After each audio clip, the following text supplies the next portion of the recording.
കണ്ണൂർ പാനൂർ ചെണ്ടയാട് കണ്ടോത്തും ചാലിൽ സ്ഫോടനം. അർദ്ധരാത്രിയിലാണ് റോഡിൽ സ്ഫോടനം ഉണ്ടായത്. സ്ഫോടനത്തിന്റെ ആഘാതത്തിൽ റോഡിൽ കുഴി രൂപപ്പെട്ടു. നാടൻ ബോംബെറിഞ്ഞതെന്നാണ് സംശയം.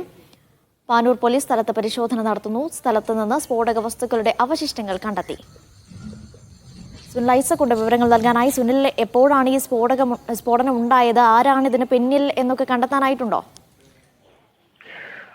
അത്തരം കാര്യങ്ങൾ പോലീസ് പരിശോധിച്ചു വരികയാണ്. ഇന്നലെ അർദ്ധരാത്രിയോടുകൂടിയാണ് പാനൂർ ചെണ്ടയാട് കണ്ടോത്തുംചാലിൽ സ്ഫോടനം ഉണ്ടാവുന്നത്. ഇത് റോഡിലാണ് സ്ഫോടനം ഉണ്ടാവുന്നത്. സ്ഫോടനത്തിൽ വലിയ നാടൻ ബോംബാണ് പൊട്ടിത്തെറിച്ചതെന്നാണ് കരുതുന്നത്. പോലീസിന്റെ ഒരു പ്രാഥമിക നിഗമനം അങ്ങനെയാണ്.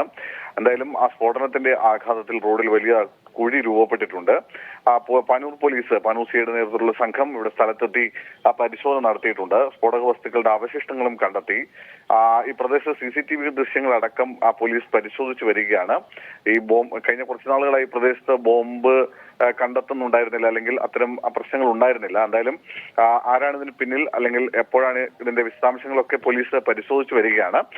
പ്രദേശത്തുള്ള ചില ആളുകളെ പോലീസ് പ്രാഥമികമായി ചോദ്യം ചെയ്തിട്ടുണ്ട്. 2 തവണ സ്ഫോടന ശബ്ദം കേട്ടുവെന്നാണ് നാട്ടുകാർ പോലീസിന് നൽകിയിട്ടുള്ള മൊഴി. എന്തായാലും ഇത് കേന്ദ്രീകരിച്ചുള്ള അന്വേഷണം പോലീസ് ആരംഭിച്ചിട്ടുണ്ട്. ശരി, സുനിൽ ഐസക്കാണ് കണ്ണൂരിൽ നിന്ന് വിവരങ്ങൾ നൽകിയത്.